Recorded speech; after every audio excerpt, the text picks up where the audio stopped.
Olá, eu quero deixar uma palavra de reflexão para o seu dia, neste dia de domingo. Uma palavra de Deus para a sua vida, para você refletir como você tem vivido e para que você a tem vivido.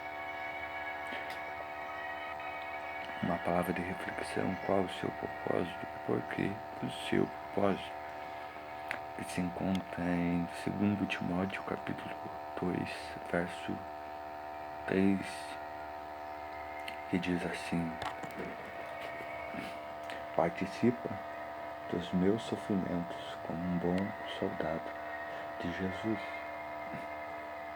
Nenhum soldado em serviço se envolve em negócios desta vida, porque o seu serviço é satisfazer aquele que o arregou, aquele que o arregimentou.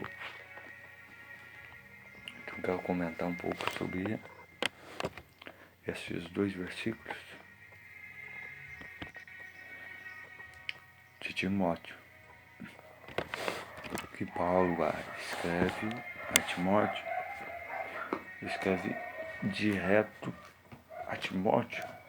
É diferente das outras cartas onde ele escrevia como a de Coríntios, que ele escreve à igreja de Corinto, como a carta de Efésio, que ele escreve à igreja de Éfeso, como a carta de Romanos, que ele escreve aos irmãos de Roma. Elas têm uma carta diferente, uma carta pastoral, onde ele escreve a um pastor, a um líder de uma igreja. Esse tempo era um tempo de crise, era um tempo difícil, ou seja, a igreja estava passando por uma grande perseguição, a igreja estava passando por momentos difíceis, por momentos adversos. Para que você entenda um pouco sobre a perseguição, a igreja estava vendo sobre este momento que é sobre a perseguição de Nero. E Nero inicia o seu reinado, o imperador Nero. Ele ataca fogo em Roma. A cidade imperial era dividida em 14 alas, a casa real, e dessas 14, um monte de parte vem queimar. Fica só 4 intactas e viram em cinzas. E ele sobe a uma das suas torres e fica ouvindo acontecer isso, e a tocando lira, e observando a cidade sendo incendiada. 6 dias e 7 noites a cidade é devastada. E as pessoas saem correndo para cá, para lá, e muitas não têm aonde fugir, onde escapar. E acabam morrendo, perecendo pela fumaça, pelas chamas. Acabam dezenas, centenas de pessoas acabam perecendo. Isso acaba acontecendo e ele, após esse incêndio, que promovido por ele acaba juntando os seus principais e dizendo: olha, nós o achamos o culpado, nós o achamos quem que foi o culpado desse incêndio que ocorreu. O povo já ouvia, o povo já tinha naquele tempo raiva dos cristãos, um pouco diferente do tempo de Jesus, onde tinha um pouco do povo que tinha raiva, mas eram os mestres da lei que tinham raiva de Jesus, os discípulos. Eles tinham uma raiva, e ele transfere essa raiva para a população. Ele diz: nós temos o culpado do incêndio. O culpado foi os cristãos. E a partir dali se pega os cristãos, levam no Coliseu, e muitos são devorados por feras. Muitos são colocados como estacas, fincados em estacas, incendiados, feito como fogueira em praça. outros decapitados, devorados. Era esse o tempo que Paulo estava vivendo. Na primeira perseguição imperial, ou seja, quando ele escreve essa carta, ele estava preso em Roma, ele estava no final de seu ministério, ele estava encerrando a sua carreira, ele estava terminando seu combate. E ele tinha uma preocupação para com Timóteo, para o líder Timóteo, para o pastor Timóteo, que o assumiria, ou assumiu o seu lugar. Ele tinha uma preocupação da igreja, pela qual Timóteo atendia. Ele tinha uma preocupação de Timóteo ser um bom líder, de Timóteo exercer-se o seu chamado melhor, desenvolver melhor. Até ele vai escrever a Timóteo 2,15, vai dizer: procura te apresentar com o breu aprovado, que maneja bem a palavra, e não tem te envergonhar dela. Então ele tinha uma preocupação com Timóteo, mesmo tendo preso, mesmo estando preso, mesmo estando abandonado, mesmo sendo esquecido por muitos. Paulo está sozinho na prisão. E ele escreve esta carta a Timóteo. A igreja vivia uma grande perseguição por parte de Roma. Essa é a primeira perseguição imperial. Eles queriam extirpar, exterminar os cristãos da face da terra. Era um projeto, era uma missão diabólica. E aqui eu coloco alguns tópicos e ele diz assim, olha,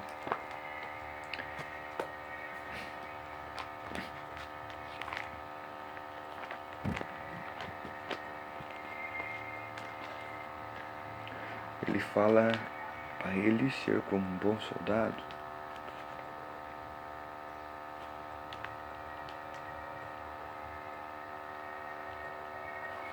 E aqui eu coloquei alguns pontos, o que devemos fazer para ser um bom soldado. Quais são as atitudes de um bom soldado? O que um bom soldado faz para ser um bom soldado? Porque Paulo usa ou faz uma comparação de que aqueles cristãos erram como um soldado, ou que, trazendo para as nossas vidas, nós somos comparados aos soldados. E se nós somos comparados aos soldados, o mundo é comparado a uma batalha, a uma guerra constantemente. E nós devemos se preparar. E aqui eu coloquei alguns tópicos, algumas atitudes de um bom soldado. Ou seja, o que eu devo fazer para ser um bom soldado. Paulo usava várias ilustrações militares em suas cartas. Não se trata de algo surpreendente, em vez que ele vivia um governo militar. E ele próprio estava na prisão. Neste versículo, ele descreve as características de um bom soldado de Cristo Jesus. Primeira característica que eu coloco de um bom soldado é que ele suporta as dificuldades. Muitas pessoas têm ideia de que o ministério é fácil, não são poucas.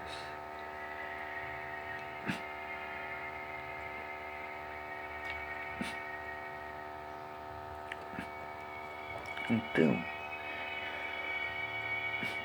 a primeira característica de um bom soldado é suportar as dificuldades, é não correr das dificuldades, é enfrentar as dificuldades, é encarar as dificuldades, é passar pelas dificuldades. Um bom soldado, quando ele está na batalha, ele enfrenta dificuldades, ele enfrenta a dificuldade se contrária. Muitas vezes ele parece que vai morrer, muitas vezes parece que ele vai perecer na batalha, mas um bom soldado não desiste, um bom soldado não corre, um bom soldado não desanima, um bom soldado não para, porque ele tem um propósito, porque ele deve defender o seu império, porque ele deve defender a sua bandeira, a sua nacionalidade. Mesmo se for preciso, ele deve morrer por sua nacionalidade, por sua bandeira, se for necessário. Então, um bom soldado, ele suporta as dificuldades, ele vence as dificuldades, ele passa por cima das dificuldades, ele enfrenta as dificuldades, ele atravessa as dificuldades, ele encara as dificuldades. Um bom soldado não desanima em meio às dificuldades, não corre em meio às batalhas, mas enfrenta as batalhas, suporta as batalhas, mesmo que as cicatrizes vão ficar, mesmo que seu corpo venha a ficar marcado por marcas do passado, mas essas marcas mostrarão que ele a enfrentou e a venceu as dificuldades, que ele não se tornou medroso, que ele a não desanimou, que ele a não parou em meio às dificuldades, mas ele as encarou.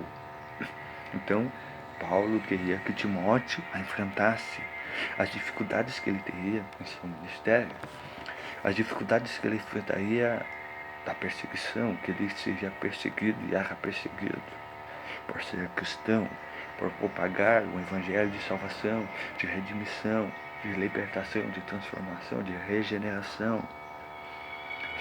Para ele ser um bom soldado, ele precisava suportar as dificuldades, ele precisava enfrentar as dificuldades, ele precisava encarar as dificuldades, ele precisava vencer as dificuldades para ele ser um bom soldado de Cristo. Segundo ponto, um bom soldado evita todo embaraço. Um bom soldado, ele é totalmente comprometido com o comandante, aquele que o alistou, em nosso caso, Jesus Cristo. Um bom soldado evita tudo aquilo que possa impedir de ele batalhar cada dia mais. Ele evita tudo aquilo que pode impedir o seu desempenho na batalha. Ele evita tudo aquilo que pode o tirar a sua atenção do alvo, do objetivo pelo qual ele foi alistado, pelo qual ele foi confiado na batalha. Se ele quiser ser um bom soldado, defender o seu império, ser um soldado aprovado, ele deve evitar tudo aquilo que tira a atenção, tudo aquilo que o atrapalhe em meio à batalha, tudo aquilo que o separe da batalha, tudo aquilo que ele faça ele tirar o foco da batalha, que faça ele desanimar da batalha, que desencoraje da batalha, que faça não acreditar que ele pode vencer a batalha pelo qual ele foi alistado, pelo qual ele foi confiado, pelo qual ele foi designado. Terceiro ponto, um bom soldado engrandece a Jesus Cristo.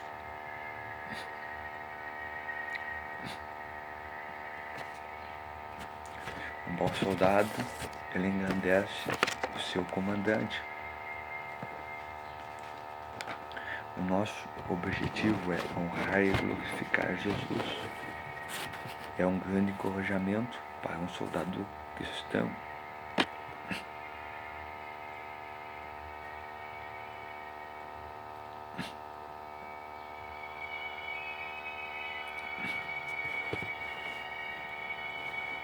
Então, um bom soldado, ele deve olhar para a sua batalha. Ele deve olhar pelo que ele foi alistado e para que ele foi alistado. E ele deve engrandecer ao seu comandante, pelo qual o alistou.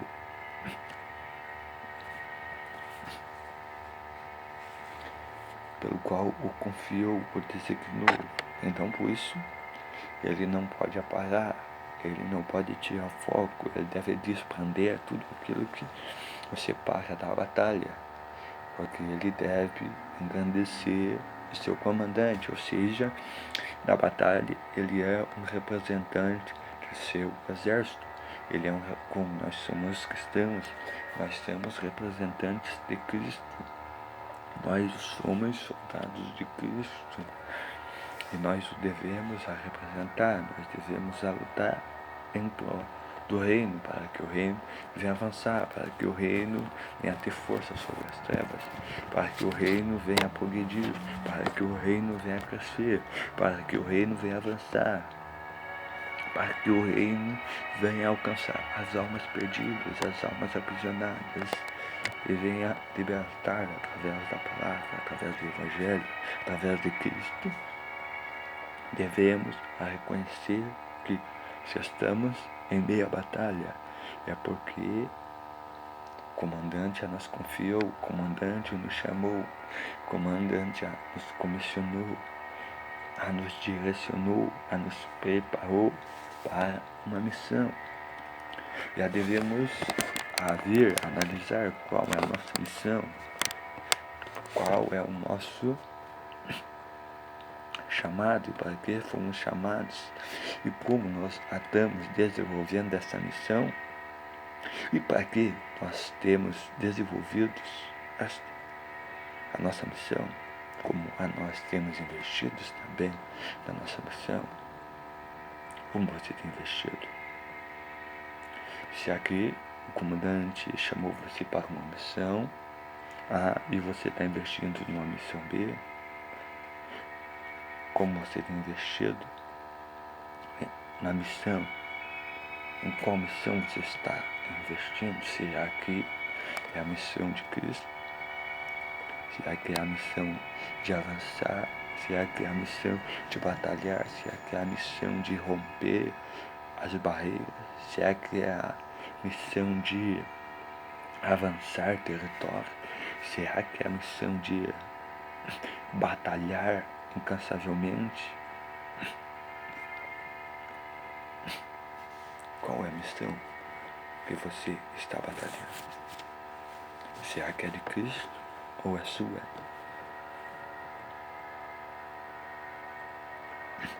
Quarto ponto. Um bom soldado, ele pensa no exército como todos. Ele não pensa só em si, ele não pensa só em suas necessidades, não. Ele pensa em todo o exército, ele diz não. A batalha não é só de A, de B, de C, mas a batalha é nossa. Ou seja, ele pode refletir, ele pode analisar. Um bom soldado, se ele vê seu irmão ou morrendo, perecendo em meio à batalha, ele não pode o deixar perecer sozinho. Ele tem que entrar em combate, o ajudar a enfrentar, mesmo que ele venha a perecer. Mas se ele a perecer, ele não deixou de lutar, ele não deixou de enfrentar seu adversário, ele não deixou de defender o seu império, ele não deixou de ajudar o seu amigo, de agarrar a luta, de agarrar a tarefa, de batalhar em prol daquilo que foi designado.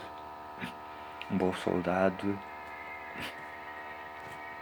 ele pensa no exército. E hoje, os cristãos não estão pensando, não estão sendo realmente como um bom soldado, porque não estão pensando no exército como todos. Quando você pensa no exército como todos, você pensa que a luta, que a batalha não é só de A ou B, mas a batalha é de todo mundo, é uma união, é um corpo, onde faz uma força, e onde através dessa força vence, ou seja, é impossível um exército querer vencer uma batalha sozinho, impossível um homem querer vencer uma batalha sozinho, mas o que faz a força é a união. E hoje falta muita união para nós ter essa força, falta muita garra de pegar um propósito, um objetivo só, lutarmos em defesa do Evangelho. Eu aprendo com um homem que defendeu o exército como todo, que pensou como exército como todo, que se encontra em 2 Samuel 11:11, eu vou ler aqui, chamado Urias. 2 Samuel.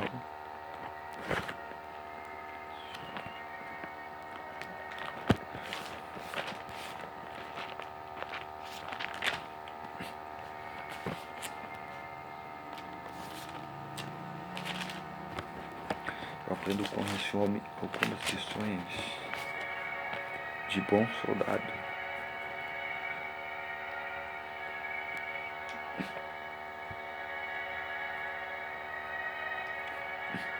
Davi chama Urias para casa, Davi se deita com Urias. Se você for ver, Urias era um dos 30 melhores soldados de Davi. Urias era um soldado de confiança, um dos valentes de Davi. E Davi acaba traindo a confiança de seu amigo. E acaba se deitando com Betseba e acaba engravidando Betseba e acaba mandando uma carta ao comandante do seu exército para que atochasse Urias. E ele manda Urias para que vá se deitar com sua esposa, que ele vai para que ele possa ir para sua casa e descansar, ou seja, para ele tirar essa culpa de si, para que Urias venha pensar que o filho era dele. Mas Urias dá uma resposta surpreendente. Ele vai dizer assim: respondeu Urias a Davi, a arca de Israel, que simboliza a presença de Deus.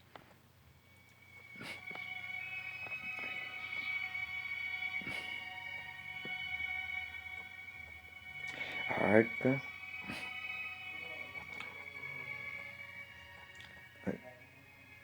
arca, Israel e Judá ficaram em tendas.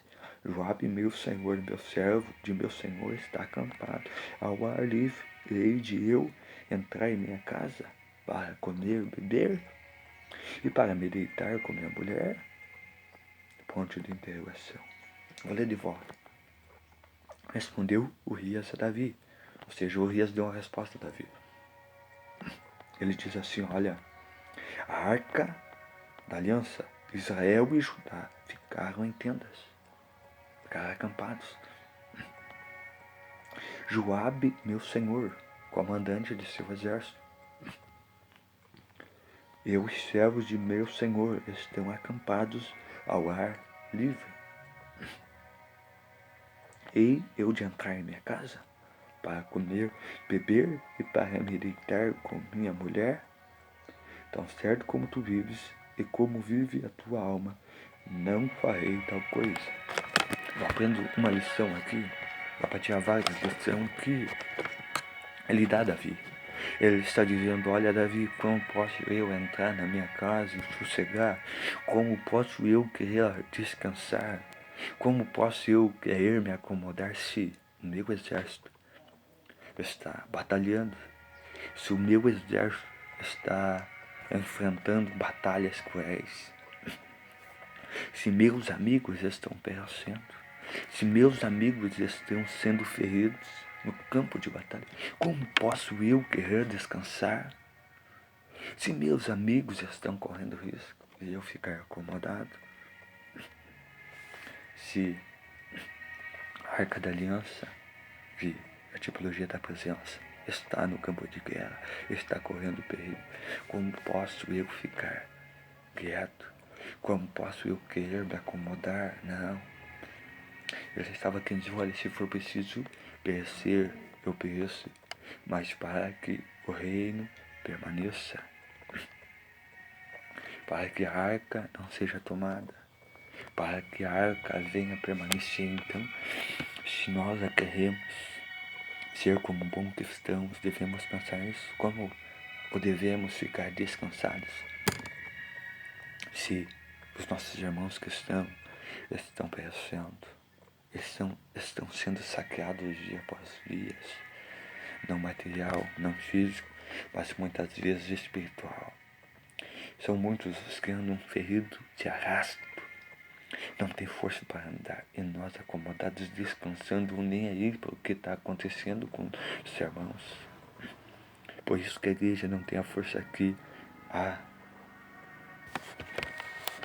era bater no Brasil, pois que a igreja não faz o que era para fazer, pois que a igreja não avança o que é para ela avançar, porque falta a união, falta a conscientização de lutarmos pelo propósito, que é o propósito de Cristo, de avançarmos, defender a bandeira do cristianismo, sem engrandecer A ou B, mas a vitória é nossa.